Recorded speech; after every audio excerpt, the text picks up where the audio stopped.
ছাত্ৰী-ছাত্ৰীসকল মই মৌচুমী তোমালোক সকলোকে জনাক মৌচুমী ইকো ক্লাছলৈ স্বাগত জনাইছোঁ। আজিৰ ভিডিঅ'টোত আলোচনা কৰিবলৈ লৈছোঁ BA 4th semester economics major Dibrugarh ইউনিভাৰ্চিটিৰ আনকনষ্ট্ৰেইণ্ড অপটিমাইজেশ্যন উইথ মোৰ দেন ভেৰিয়েবলৰ কনচেপ্ট এটা আলোচনা কৰিম। আজিৰ কনচেপ্টটোত আমি কেইবাটাও কথা শিকিম। প্ৰথম কথাটো হৈছে ইজিৰ পৰা ষ্টাৰ্ট কৰিম, ঠিক আছে। আজিৰ যোনটো মেথছ হয় সেই মেথছটো বেছিক মেথছ হয় আৰু ইয়াৰ পিছত বহুতখিনি কনচেপ্ট আছে, হয়তো তোমালোকে বুকতো পাইছা, যিখিনি আমি কেমাৰ ৰুলৰ সহায়ত কৰিব লাগে। আজিৰ ভিডিঅ'টোত যোনটো মেথছ হ'ব সেই মেথছটো কেমাৰ ৰুলৰ সহায়ত নহয়, জাষ্ট আমি যেনেধৰণে ডিৰাইভেটিভ কৰোঁ তেনেধৰণেই হয়, কিন্তু আজি আমি শিকিম প্ৰফিট মেক্সিমাইজেশ্যনৰ কনচেপ্টটো আৰু লগতে ইকুইলিব্ৰিয়াম প্ৰাইচ, মাৰ্কেট প্ৰফিট আৰু ইম্পৰ্টেণ্ট কথাটো হৈছে প্ৰাইচ ইলাষ্টিচিটি অফ ডিমাণ্ড। আৰু ইয়াৰ কনচেপ্টটো লোৱাৰ মেইন কাৰণটো হৈছে যে যোনটো পইণ্ট ইলাষ্টিচিটি অফ ডিমাণ্ডটো মেনশ্যন কৰা হৈছে সেই পইণ্ট ইলাষ্টিচিটি অফ ডিমাণ্ডটো ইয়াত টু মাৰ্কেটৰ কথা কৈছে, গতিকে দুখন মাৰ্কেটৰ কেনেকৈ হয় এই সম্পৰ্কে আলোচনা কৰিম। ভিডিঅ'টো শেষলৈকে চাই থাকিবা, ইম্পৰ্টেণ্ট হয়। মই আশা কৰোঁ থাৰ্ড চেমিষ্টাৰত যিখিনি ছাত্ৰ ছাত্ৰী আমাৰ লগত জড়িত হৈ আছিলে যথেষ্টখিনি ভাল ৰিজাল্ট হৈছিলে, স্পেচিয়েলি মেথছৰ পেপাৰখনত। মই আশা কৰোঁ এইবাৰ ফ'ৰ্থ চেমিষ্টাৰখনতো তোমালোকৰ যথেষ্টখিনি ভাল হওক। যদিহে তোমালোকে কিবা পাৰ্টিকুলাৰ টপিক ডাউটছ আছে বা কিবা টান পাইছা তেতিয়াহ'লে কমেণ্ট কৰি নিশ্চয় জনাবা, আমি যিমান পাৰি হেল্প কৰিবৰ কাৰণে চেষ্টা কৰিম। আৰু যদিহে কমপ্লিট কোৰ্চত জইন হ'ব বিচাৰিছা, স্ক্ৰীনত যোনটো হোৱাটছআপ নাম্বাৰ আছে তাত তোমালোকে কণ্টেক্ট কৰিব পাৰিবা আৰু গোটেই কোৰ্চটো আমাৰ লগত শিকিব পাৰিবা। এতিয়া চোৱা, এই কুৱেশ্যনটোত এখন মনোপলিষ্টৰ কথা কোৱা হৈছে, কিন্তু কুৱেশ্যনটো যদি তোমালোকে ভালদৰে মন কৰা, কুৱেশ্যনটোত কেইবাটাও টাৰ্মছ দিয়া হৈছে। কুৱেশ্যনটো হৈছে a monopolist discriminate price between the two markets where his average revenue function. আমাক ডাইৰেক্টলি টোটেল ফাংচন এটা দি থোৱা নাই। প্ৰথম কথা যে ইয়াত আমাৰ এটা এভাৰেজ যিটো মাৰ্কেট প্ৰাইচ হয় বা এভাৰেজ ৰেভিনিউ হয় সেই এভাৰেজ ৰেভিনিউটো দি থোৱা হৈছে, ৱেৰ P1 equal to 180 minus 15 Q1 and P2 equal to 280 minus 20 Q2, and his total cost function is TC equal to 150 plus 120 Q. এইটো মন কৰা, এই কুৱেশ্যনটোত Q1ৰ যোনটো ভেলু আছিলে সেইটোত ইয়াত P1ৰ ভেলুটোত Q1 এণ্ড Q2 দুইটাই দি থোৱা হৈছে, কিন্তু টোটেল কষ্ট ফাংচনটোত আমাক এটা কণ্ডিশ্যন দিয়া হৈছে, ঠিক আছে। 150 প্লাছ 120 Q, 120 Q, ঠিক আছে, where Q is equal to Q1 plus Q2. That means তুমি যেতিয়া টোটেল কষ্ট ফাংচনটো উলিয়াবা তেতিয়া এই Q1 and Q2 তুমি ডিফাইন কৰি লৈ ল'ব লাগিব, তেতিয়াহে তুমি টোটেল ৰেভিনিউ ফাংচনটোলৈ যাব পাৰিবা, ঠিক আছে। নেক্সট কুৱেশ্যন হৈছে the profit maximising output for the two firm, two market, দুখন মাৰ্কেটৰ প্ৰফিট মেক্সিমাইজিং সুধিছে, ইকুইলিব্ৰিয়াম প্ৰাইচ সুধিছে, মাৰ্কেট প্ৰফিট সুধিছে and price elasticity of demand সুধিছে, ঠিক আছে। প্ৰথমতে আমি ইয়াৰ সলিউশ্যনটো কৰোঁ। আমাক প্ৰথমতে কি দিয়া হৈছে, গিভেন আমাক দুখন মাৰ্কেটৰ এভাৰেজ ৰেভিনিউ দি দিয়া হৈছে। ইয়াত P1 মানে কি গম পোৱা নে, AR1 এভাৰেজ ৰেভিনিউ, ঠিক আছে। তোমালোকে AR1 বুলি লিখি লোৱা যদি কাৰোবাৰ প্ৰব্লেম হয়। এতিয়া চোৱা, এই কুৱেশ্যনটোত আমাৰ AR1 ডেট মিনছ দিয়া হৈছে 180 মাইনাছ 15 Q1, ঠিক আছে। আৰু আমাক দি থোৱা হৈছে মাৰ্কেট P2, এটা মাৰ্কেট দি থোৱা হৈছে 280 মাইনাছ 20 Q2, আৰু এটা ফৰ্ম দিয়া হৈছে সেইটো হৈছে এই দুটা দি থোৱা হৈছে। তো এই দুইটাৰ পৰা আমাক টোটেল কষ্টটো দিয়া হৈছে, টোটেল কষ্ট দিয়া হৈছে 150 প্লাছ 120 Q। গতিকে ইয়াক তুমি ডাইৰেক্টলি এনেকৈ লিখিব পাৰা 150 প্লাছ 120, এই যে Q আছে Q জেগাত তুমি লিখি দিয়া Q1 প্লাছ Q2, যিহেতু মেনশ্যন কৰিছে যে Q equal to Q1 plus Q2, ঠিক আছে। যিহেতু Qৰ ভেলুটো দুটা দি থোৱা হৈছে, এটা হৈছে Q1 প্লাছ Q2, সেইকাৰণে তুমি এনেধৰণে লিখি লোৱা প্ৰথমতে, তেতিয়া খেলি মেলি নহয়। 150 প্লাছ 120 Q1 প্লাছ 120 Q2, এতিয়া আমি TC ফাংচনটো পাই গ'লোঁ। তাৰপিছতে যেতিয়া আমাক এটা এভাৰেজ ৰেভিনিউ বা এভাৰেজ এটা ফাংচন দিয়া থাকে, এভাৰেজ কষ্ট হওক এভাৰেজ ৰেভিনিউ হওক, তাৰ পৰা যেতিয়া আমি টোটেল ফাংচনটো উলিয়াব লাগে, ডেট মিনছ আমি TR ফাংচন ওলাব লাগে, হয়নে। TR ফাংচন উলিয়াবলৈ হ'লে আমি কি কৰিম, AR1 অৰ, ঠিক আছে, P1 ইনটু Q1, ঠিক আছে। এতিয়া চোৱা, ইয়াত ARৰ ফাংচনটো কি আছে মই একেলগে লিখি দিছোঁ। ARৰ ফাংচনটোত আমাক দিয়া হৈছে 180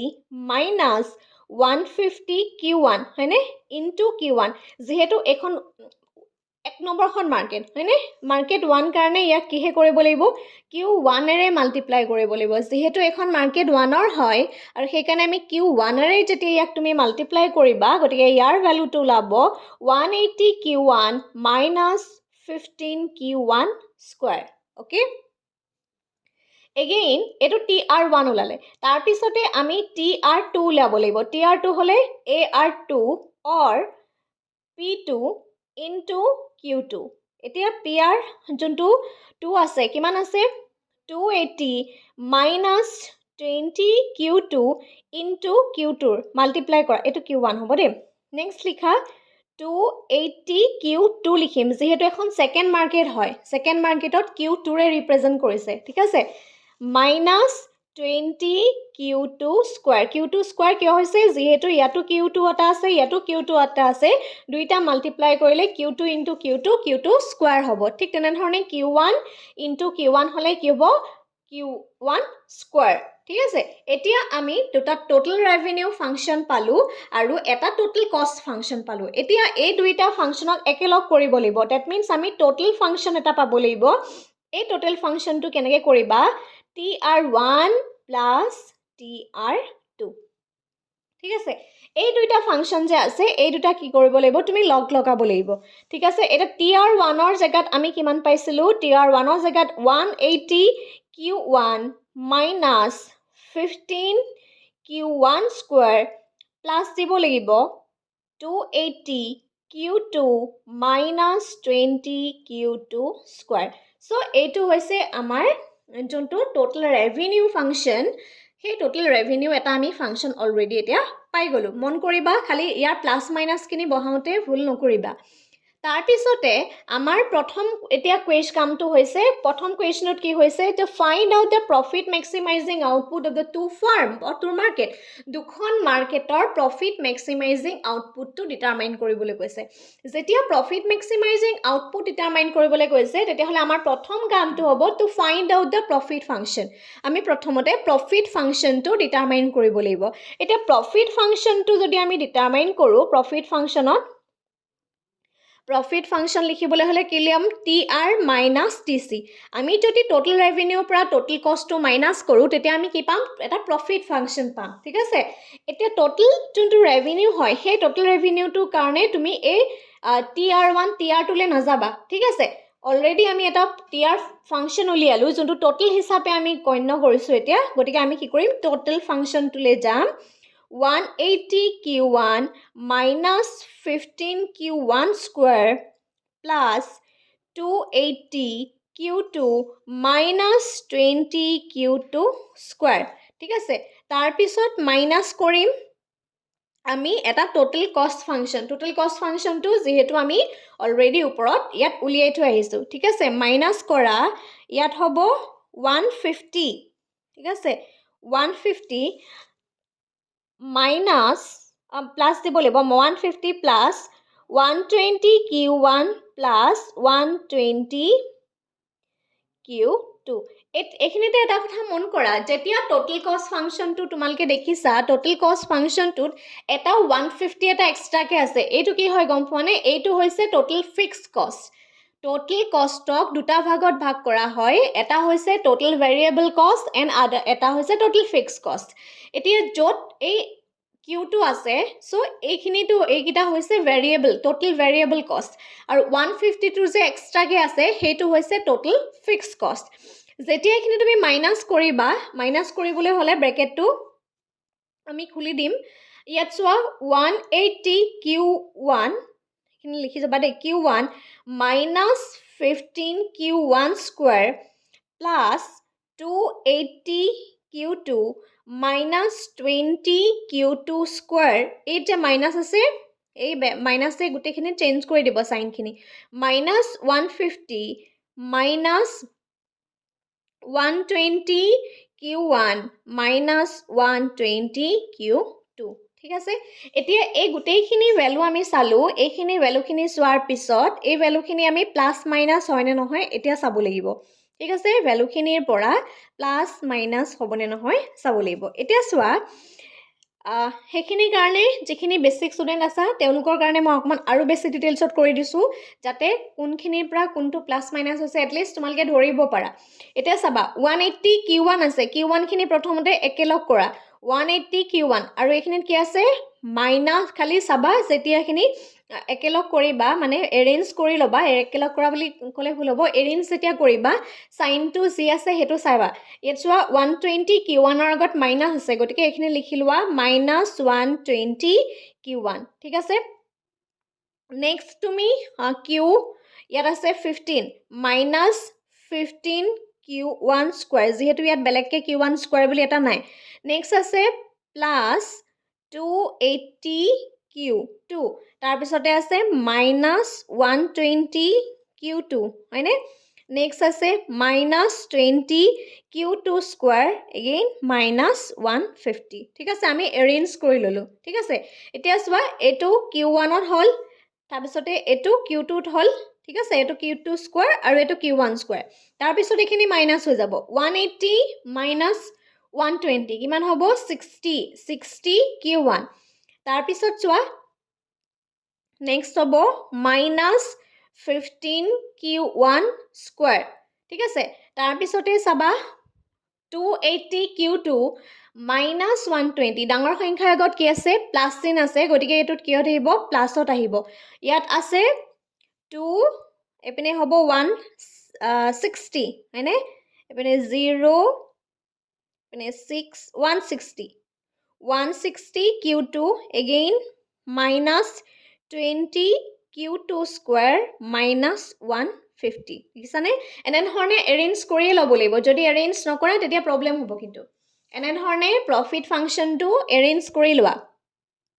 ঠিক আছে প্ৰফিট ফাংচনটো এৰেঞ্জ কৰি ল'লেহে তোমালোকে মেথছটো কৰিব পাৰিবা তাৰপিছৰ ষ্টেপটোত আমি এতিয়া ইয়াৰ ফাৰ্ষ্ট অৰ্ডাৰ এণ্ড ইয়াৰ ছেকেণ্ড অৰ্ডাৰ এইখিনি কণ্ডিশ্যন কৰিব লাগিব কাৰণ first order and second order কণ্ডিশ্যনখিনি কৰিলেহে আমি ফাইনেল যোনটো আমাৰ কুৱেশ্যন হয় সেই কুৱেশ্যনটো আমি ডিটাৰমাইন কৰিব পাৰিমগৈ এতিয়া আমি কৰিম first order condition now you find out the first order condition first order condition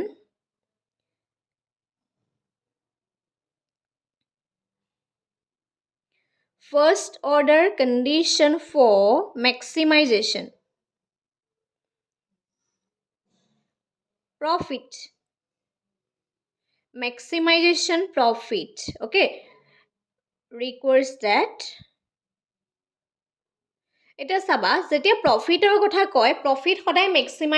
মেক্সিমাইজ হয় ঠিক আছে ৰেভিনিউ সদায় মেক্সিমাইজ হয় বাট যদি কষ্ট হ'লেহেঁতেন সেইটো কি হ'লহেঁতেন মিনিমাইজ হ'লহেঁতেন এইটো বেছিক কথা জানি ল'বা কুৱেশ্যনটোত অৱশ্যে মেনশ্যন কৰিয়ে দিছে প্ৰফিট মেক্সিমাইজেশ্যন বুলি এতিয়া যেতিয়া ফাৰ্ষ্ট অৰ্ডাৰ কণ্ডিশ্যন কৰিম আৰু যিহেতু এইটো পাৰ্চিয়েল ডিফাৰেঞ্চিয়েশ্যন হয় পাৰ্চিয়েল ডিফাৰেঞ্চিয়েশ্যন হোৱাৰ কাৰণে আমি পাই1 ইকুৱেল টু ডেল ইউজ কৰিব লাগিব Dell pi by del Q1 পাইটো ক'ৰ পৰা আহিছে যিহেতু আমি প্ৰফিট ফাংচনটোৰ এই ফাংচনটোৰ কথা কৈছে এই ফাংচনটো পাই ফাংচন হয় প্ৰফিট ফাংচনটোৰ আমি তাত মেক্সিমাইজেশ্যন উলিয়াব বিচাৰিছোঁ গতিকে ইয়াত ৰেভিনিউটো নিলিখিবা ঠিক আছে সৰু সৰু কথা মন কৰি যাবা এতিয়া আমি কি কৰিম ডেল বাই ডেল Q1 কৰিম তাৰ সলনি ইয়াৰ প্ৰফিট ফাংচনত কুৱেশ্যনটো লিখি ল'ম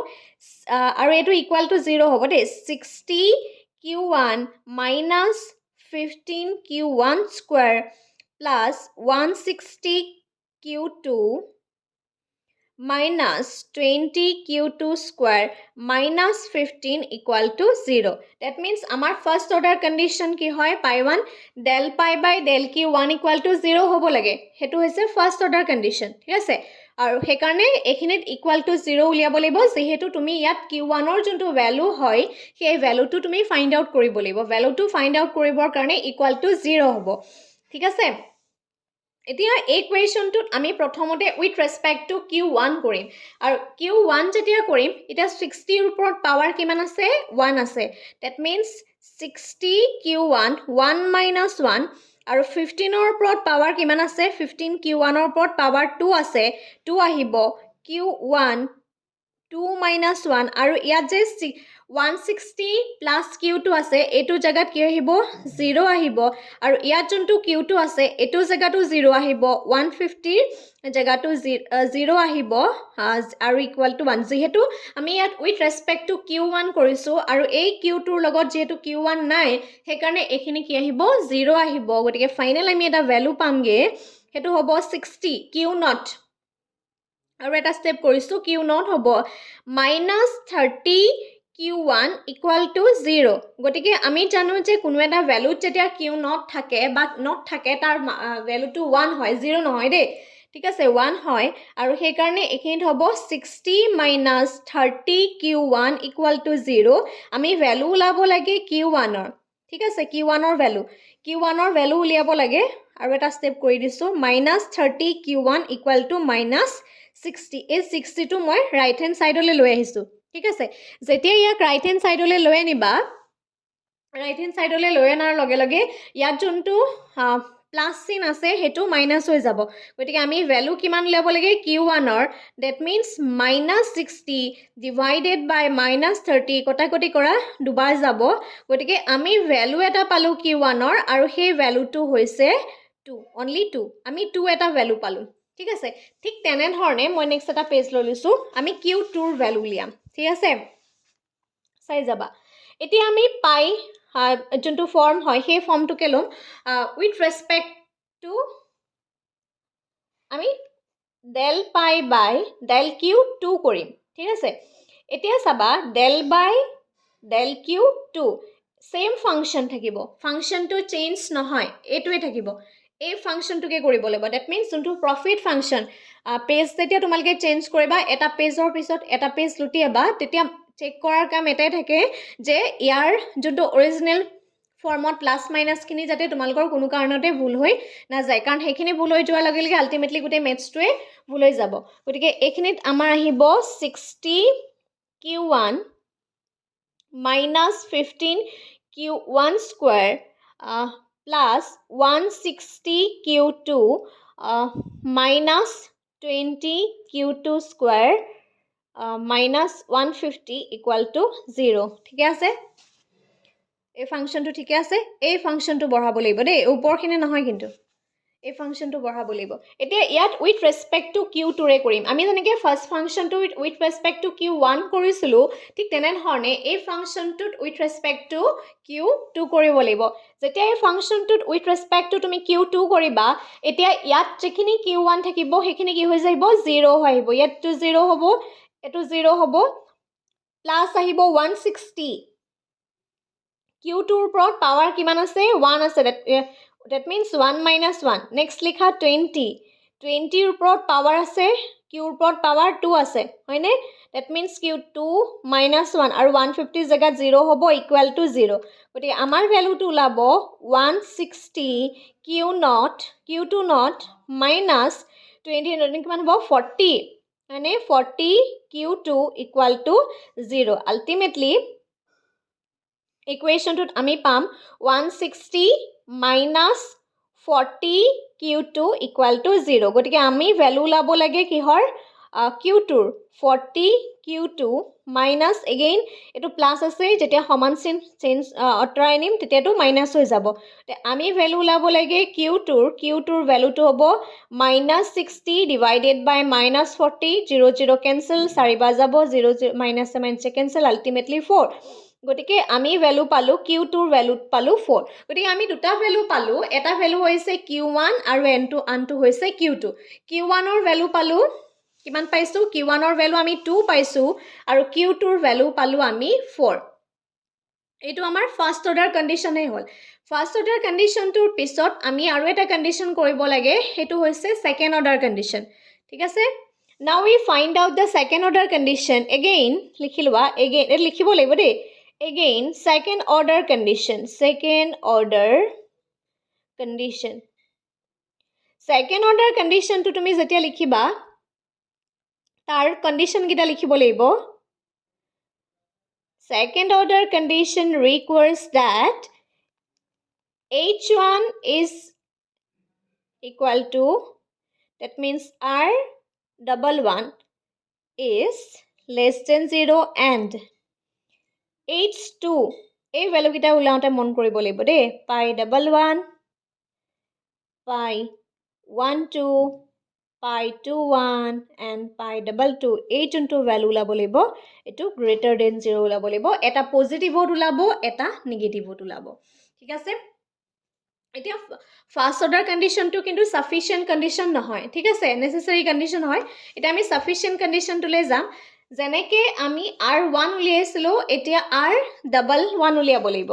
r11 এটা r11 ৰ কন্ডিশনটো ভালকে মন কৰা del by del q1 হয়নে del pi by del q1 এই কন্ডিশনটো কৰিব লাগিব এটো মন কৰা এটো আমি কৰ পৰা কৰিম এটা প্ৰশ্ন আহিছে এইটো আমি কৰ পৰা কৰিম মই হেকানে দুটা পেজ লৈছো যাতে তোমালোকক পেজ ব্লক চেঞ্জ কৰি কৰি বুজাই যাব পাৰো এতিয়া সোৱা এই যে আমি সেকেন্ড অৰ্ডাৰ এটা কন্ডিশন কৰিছিলো হয়নে নহয় সেকেন্ড অৰ্ডাৰ কন্ডিশনটো কৰতে আমি del pi by del q1 কৰিছিলো হয়নে নহয় আৰু ইয়াৰ ভ্যালুটো আমি কিমান পাইছিলো 60 - 30 q1 ঠিক আছে এই ফৰ্মটো এখিলেকে পিছৰখিনি নহয় এইখিলেকে আমি কি কৰিব লাগিব এগেইন আকৌ এই ফাংশনটোকে আমি ডেৰিভেটিভ কৰিব লাগিব ঠিক আছে এই উপৰখিনি নালাগে আৰু সেকেন্ড অৰ্ডাৰ কন্ডিশনৰ উপৰখিনি নালাগে মন কৰিবা যেতিয়া তুমি r11 কৰিবা এই ফাংশনটো উইথ ৰেসপেক্ট টু q1 হৈ আছে নহয় আকৌ ইয়াকে আকৌ q1 কৰিব লাগে এই ফাংশনটোকে q1 কৰিব লাগে ফাংশনটোত আমি কিমান পাইছিলো 60 - 30 q1 গটিকে এইখিনিত আমি লিখিব লাগিব del by del q1 এইখিনি তুমি লিখা 60 - 30 q1 ঠিক আছে 60 - 30 q1 আৰু যেহেতু উইথ ৰেসপেক্ট টু q1 কৰিবা উইথ ৰেসপেক্ট টু q1 কৰিবলৈ হলে আমি ইয়াৰ ভ্যালুটো কিমান পাম এটো 60 জাগাত 0 আহিব 30 জাগাত কি হ'ব q1 1 - 1 ultimately -30 q0 হ'ব ultimately কি হ'ব -30 হ'ব এটো হৈছে r11 ৰ কাম ঠিক আছে এতিয়া r11 ৰ পিছত আছে r12 এতিয়া এই ফাংশনটোত কি কৰিবা এই ফাংশনটো del by del q2 কৰিবা কোনটো ফাংশনত del pi by del q1 এই ফাংশনটোকে ঠিক আছে কোনটো ফাংশন এই যে আমি r1 ৰ ফাংশনটো লৈছিলো এই ফাংশনটোকে অলৰেডি এই ফাংশনটোকে আকৌ আমি ডিফাৰেন্সিয়েট কৰো যেনে ধৰণে আমি এটা মাৰ্জিনাল কষ্ট ফাংশনটা আকৌ যে আমি স্লোপটো লিয়াও ঠিক আছে ঠিক তেনে ধৰণে এই ফাংশনটোকে আকৌ আমি ডিফাৰেন্সিয়েট কৰিলো এবাৰ উইথ ৰেসপেক্ট টু q1 q1 ক যেতিয়া q1 এৰে কৰিবা হেতুকে কোৱা হয় r বা pi 11 বুলি কোৱা হৈছে ঠিক আছে যেতিয়া pi 12 কেতিয়া হ'ব যেতিয়া সেই একেটা ফাংশনকে মানে q1 ৰ যোনটো ফাংশন সেই ফাংশনটোকে তুমি যেতিয়া উইথ ৰেসপেক্ট টু q2 ৰে কৰিবা ঠিক আছে del by del q2 এখিনি কি হ'ব 60 - 30 q1 এতিয়া সোৱা ইয়াত যেহেতু উইথ ৰেসপেক্ট টু আমি কি বিচাৰিছো q2 বিচাৰিছো ঠিক আছে কিন্তু কোৱেশ্চনটো যেহেতু q2 নাই গটিকে এই 60 জাগাটো কি হ'ব 30 q জাগাটো 0 হ'ব গটে আলটিমেটলি আমাৰ ইয়াৰ ভ্যালুটো উলালে 0 ঠিক আছে নেক্সট পইণ্টত চাম আমি যেতিয়া আৰু এখিনি উলিয়াব লাগিব দে আমাৰ ফাৰ্স্ট ফাংশনটোত চাবা ফাৰ্স্ট ফাংশন এই যেটো সেকেন্ড অৰ্ডাৰ কন্ডিশন হয় h1 ৰ যোনটো ভ্যালু মানে pi 11 is less than 0 তা মানে ইয়াৰ ভ্যালুটো মাইনাসত উলাব লাগে অলৰেডি আমাৰ pi 11 ৰ ভ্যালুটো মাইনাসত উলাই গৈছে মানে আমাৰ ইমানখিনলৈকে কাম হৈছে কিন্তু আমি এই সেকেন্ড h2 টো উলাব লাগে কিন্তু h2 উলাবলৈ হলে আমাৰ pi 11 হল pi 22 হল মনত কেনেকৈ ৰাখিম যে pi 1 pi 2 ৰ কাৰণে আমি ফাৰ্স্ট অৰ্ডাৰ কন্ডিশনৰ যোনটো ফাৰ্স্ট পাৰ্টটো কৰি আহিছিলো হেতু হ'ব ঠিক আছে নেক্সট pi 21 এইখিনি কাৰণে তুমি কি কৰিবা del by del q1 এইখিনি কাৰণে del pi by del q2 কৰিব লাগিব কোনটো ফৰ্মত এই যে ওপৰত আমি এবাৰ কৰিলো এই ফৰ্মটো দেখিছানে এই ফৰ্মটো del by del q2 দেখিছানে del pi by del q2 এই ফৰ্মটোত কিন্তু তুমি প্ৰথমতে উইথ ৰেসপেক্ট টু q1 এৰে কৰিব লাগিব যেহেতু ইয়াত 1 আছে প্ৰথমতে q1 তাৰ পিছত q2 এতিয়া লিখা del by del q এখিনিৰ ভিতৰত কিন্তু 1 আহিব দেই বাহিৰত 1 আহিব কিন্তু ইয়াত 2 আহিছিলে কাৰণ উইথ ৰেসপেক্ট টু q2 কৰিছো ইয়াত q1 কৰিবা এখিনি খেলিমেলি নকৰিবা আৰু ইয়াৰ ভিতৰৰ যিখিনি ফাংচন আহিব সেই ভিতৰৰ ফাংচনটো হ'ব 160 40 q2 ঠিক আছে আৰু যেহেতু এগেইন ইয়াত উইথ ৰেসপেক্ট টু q1 আছে এটা যেহেতু ইয়াত উইথ ৰেসপেক্ট টু q1 আছে কিন্তু ইয়াত ভিতৰত ক'বাত q1 আছে জানো নাই গটিকে এটো 160 জেগাটো 0 আহিবই আৰু 40 q2 জেগাটো 0 আহিব আলটিমেটলি এই ভ্যালুটো আমাৰ কি হৈ আহিলে 0 আহিলে ঠিক আছে এই ভ্যালুটো 0 অহাৰ পিছত আমি কি কৰিম পাই ডাবলটোৰ এটা ভ্যালু উলিয়াম del by del q2 that means del pi by del q2 আৰু এখিনি উলিয়াম del by del q2 ইয়াৰ জায়গাত 160 minus 40 q2 এই জায়গাত এটা সোয়া ইয়াত উইথ ৰেসপেক্ট টু q2 আছে আৰু যেহেতু 160 টু 0 আহিব আৰু 140 q2 soya 40 q2 1 minus 1 that means minus 40 q0 that means minus 40 গটিকে নেক্সট আমাৰ আনসাৰটো কিমান পালো 40 পালো এতিয়া আমি h1 ৰ যোনটো ভ্যালু হয় তেকে h1 ৰ ভ্যালুটো আমি কিমান পালো h1 যোনটো উলিয়াইছিলো h1 ৰ ভ্যালুটো আমি পালো pi double 1 যাৰ ভ্যালুটো আমি পালো -30 which is less than 0 হেতু আমাৰ হৈছে গটিকে আমি এটা pi 2 ৰ ভ্যালুটো উলিয়াম সৰি h2 ৰ ভ্যালুটো উলিয়াম h2 ৰ ভ্যালুটো উলিয়াবলৈ হলে pi 11 pi 12 pi 21 and pi double 2 গটিকে ইয়াৰ ভ্যালু কিটা ডাইৰেক্ট বহাই দিয়া ইয়াত pi 11 ৰ ভ্যালু কিমান পাইছিলো -30 পাইছিলো pi 12 ৰ ভ্যালু পাইছিলো 0 pi double 1 ৰ ভ্যালু পাইছিলো আমি 21 ৰ ভ্যালু পাইছিলো 0 and pi double 2 ৰ ভ্যালু পাইছিলো আমি -40 গটিকে এই গিটাৰ আমি কি উলিয়াব লাগিব ডিটাৰমিনেন্ট উলাব লাগিব ডিটাৰমিনেন্ট উলাবলৈ হলে ক্ৰস মাল্টিপ্লাই কৰিব লাগিব -30 into -40 equal to 0 into 0 কিমান হ'ব এটো -30 -30 minus cancel হৈ পেলাই কিমান হ'ব 1200 1200 and which is greater than 0 যেটো শূন্যতকৈ ডাঙৰ হৈছে that means আমাৰ যোনটো কন্ডিশন হয় সেই কন্ডিশনটো ফুলফিল কৰিছে গটিকে লিখিব লাগিব since both order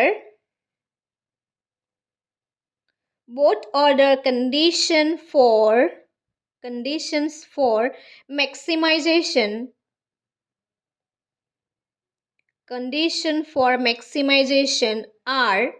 satisfied therefore at q1 equal to 2 and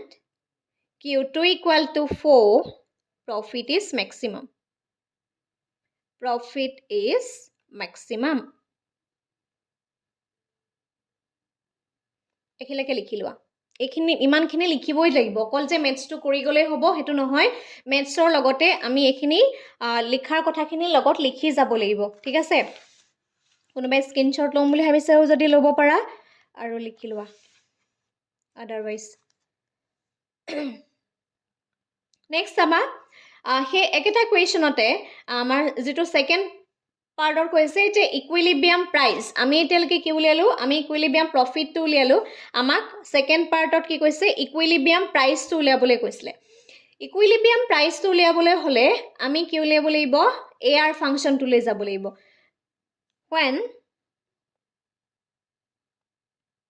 when we substitute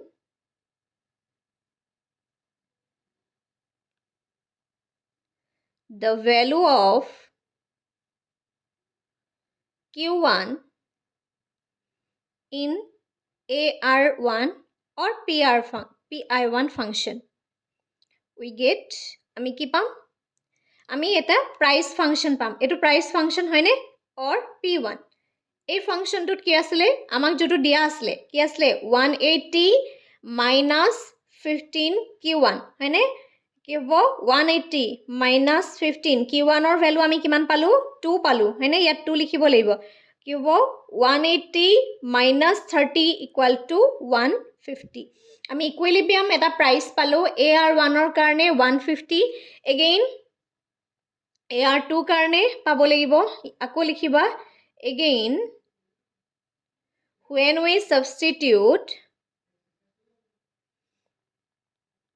when we substitute the value of Q2 in AR2 or P2 we get okay আমি কি পাম আমি সেকেন্ড যেটো AR2 or এটা ফাংশন আসলে price function যোনটো আমাক দিয়া হৈছে সেই ফাংশনটো এখানে কোয়েশনত দিয়া হৈছিল দে 280 minus 20 Q2 হয়নে এখানে কোয়েশনত দিয়া হৈছিল এই প্রাইস কিটা কথা কোৱা হৈছে এই প্রাইস কিটা ঠিক আছে গতি এখানে আমি বহাইছো গতিকে এখানে লিখিম 280 minus 20 into ইয়াত 4 লিখিম গতি 280 minus 80 হ'ব গতিকে এখানে কিমান হ'ব 200 ওকে গতি আমাৰ যোনটো ইকুইলিব্ৰিয়াম প্ৰাইস হয় সেই ইকুইলিব্ৰিয়াম প্ৰাইসটো আমি অলৰেডি ডিফাইন কৰিলো এটা মাৰ্কেট 1 ৰ ইকুইলিব্ৰিয়াম প্ৰাইস হৈছে 150 এন্ড মাৰ্কেট 2 যোনটো ইকুইলিব্ৰিয়াম প্ৰাইস হেতু হৈছে 150 okay আমাৰ দুটা কন্ডিশন হৈ গল first condition equilibrium profit maximisation হৈ গল সেকেন্ড টো হৈছে প্ৰাইস হৈ গল নেক্সট খুদিছে যে maximum profit okay maximum profit খুদিছে আৰু এটা পেজ লৈছো যাতে মই তোমাক সুবিধা হয় ইটোৰ লগত হিটো মানে বুজাই যাবলৈ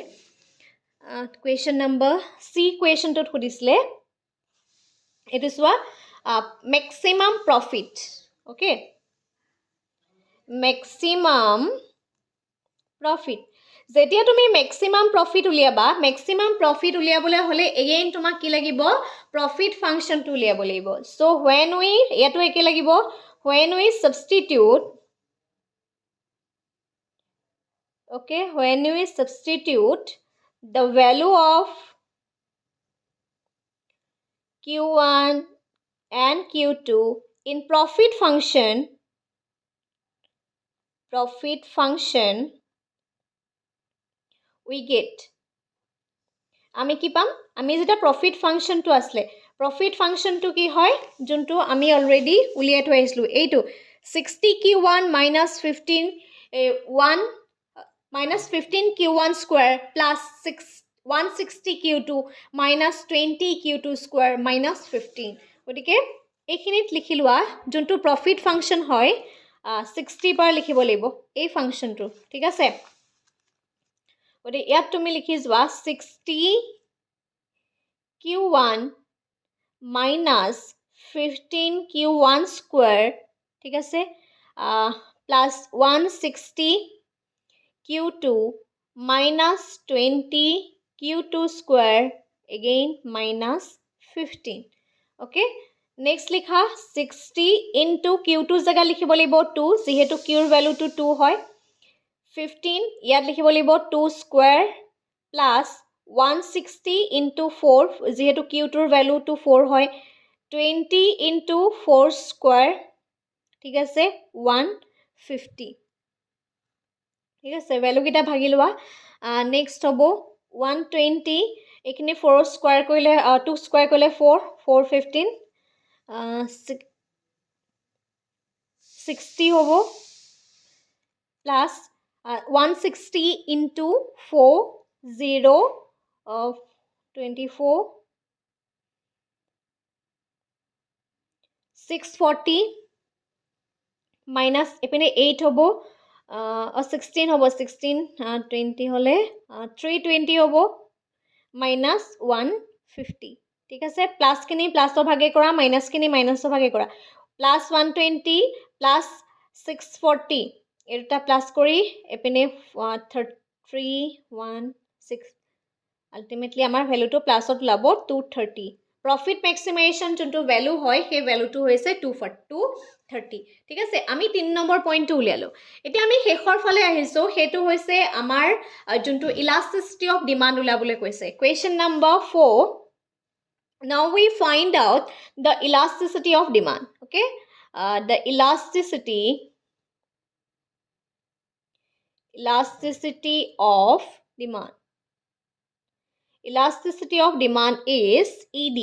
আমি elasticity of demand or formula জানো AR equal to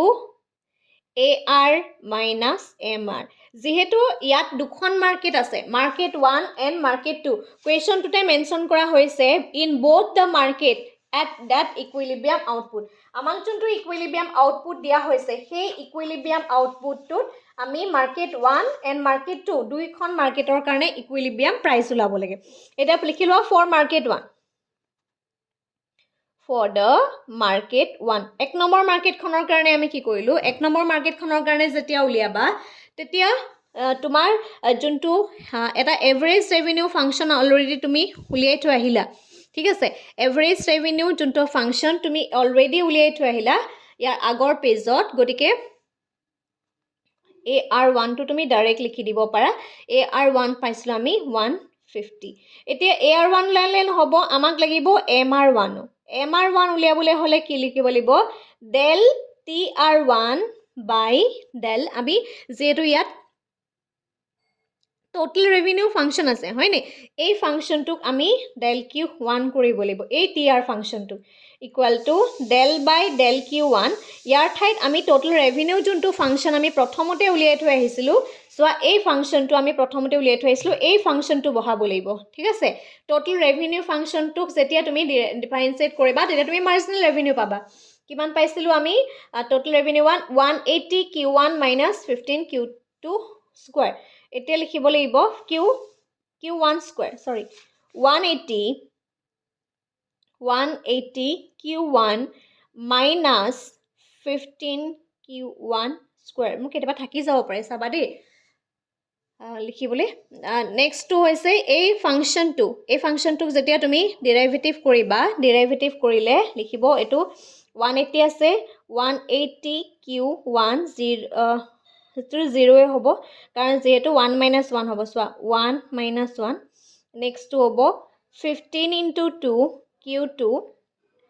2 minus 1, ultimately আমাৰ ভেলুটো হ'ব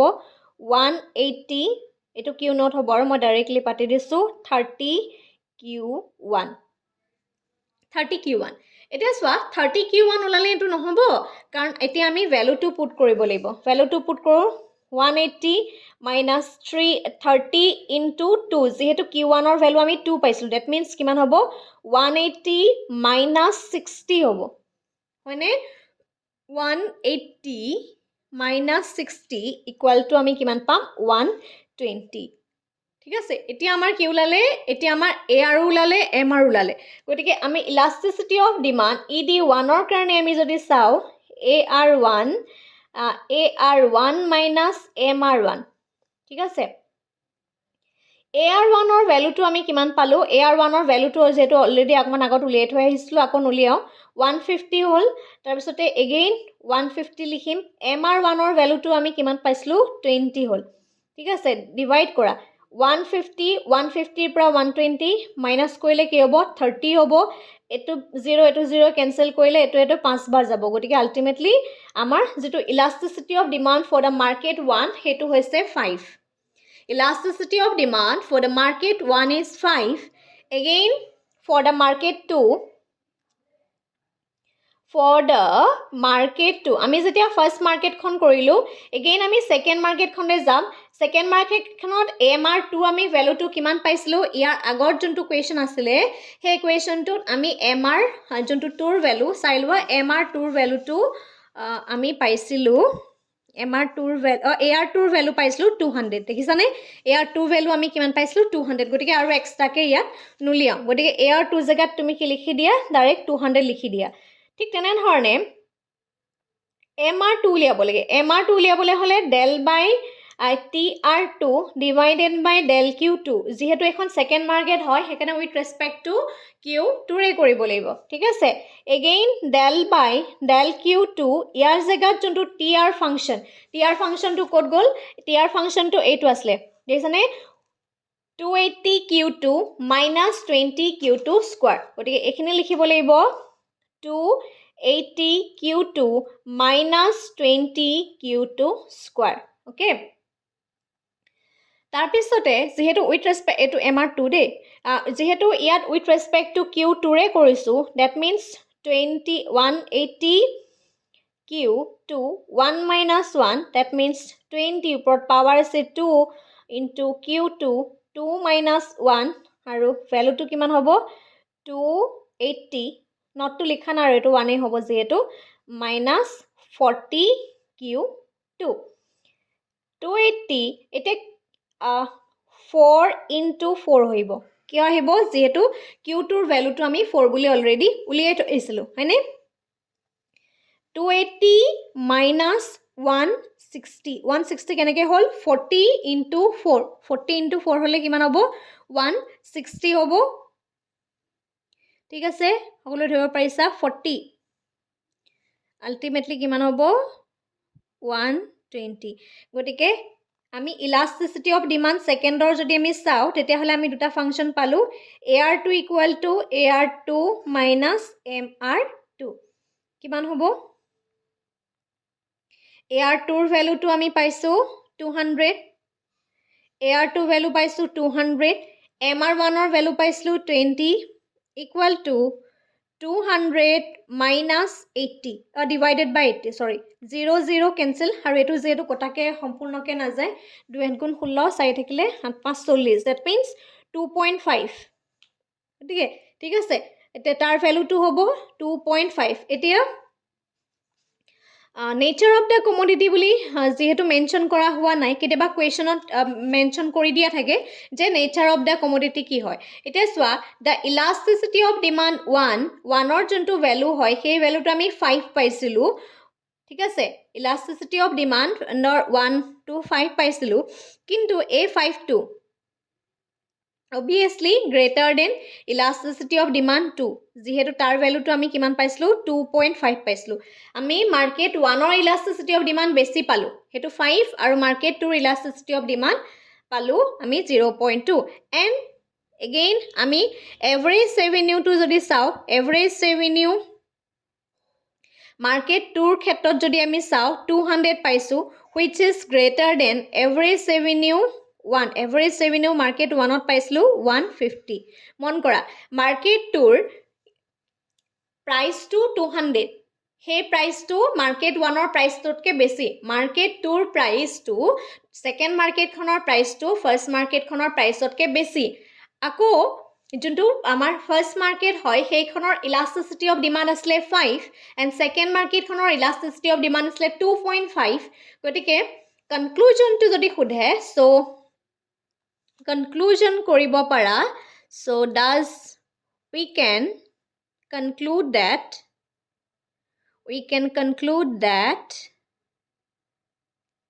higher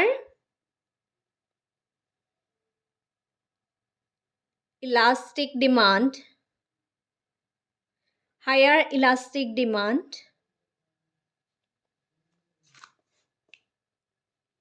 have lower market price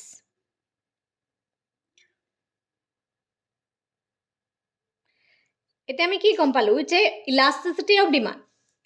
we can conclude that higher elastic demand যদি হে elastic demand to higher হয় ঠিক আছে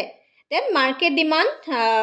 have the lower price market demand to lower price ত হয় ঠিক আছে ইয়াত সোৱা elasticity of demand market 1 or 5 হল কিয় 5 হল কাৰণ তাৰ price to 150 second market or price to আসলে 200 আৰু সেই কাৰণে তাৰ elasticity of demand to আসলে 2.5 এনে ধৰণে তোমালকে কেতিয়াবা কনক্লুড কৰি দিবলৈ দিব পাৰে মইটো এক্সট্ৰাকে দি দিছো যেহেতু কোৱেশ্চনটোত মেনশন কৰা নাছিলে যে কনক্লুজনৰ নোট এটা লিখিবলৈ কিন্তু কেতিয়াবা পৰীক্ষা বিলাকত আমাৰ এনে ধৰণে কনক্লুজনৰ নোটছ এটা লিখি দিবলৈ দিয়ে আৰু কোৱেশ্চনটো বুজি পালানে মোক এটা কমেন্ট কৰি জনাবা কাৰণ তোমালকৰ কমেন্টছ বিলাকৰ ওপৰত বেছ কৰিহে মই নেক্সট যোনটো মেট্ৰিক্স ফৰ্মত Unconstrained optimization হয় সেই কন্ডিশনটো তোমালকৰ লগত শেয়াৰ কৰিম আৰু ভিডিওখিনি শেয়াৰ কৰিবা আৰু বুজি পাইছানে জনাবা আজিলৈ ভিডিওটো ইমানেই ধন্যবাদ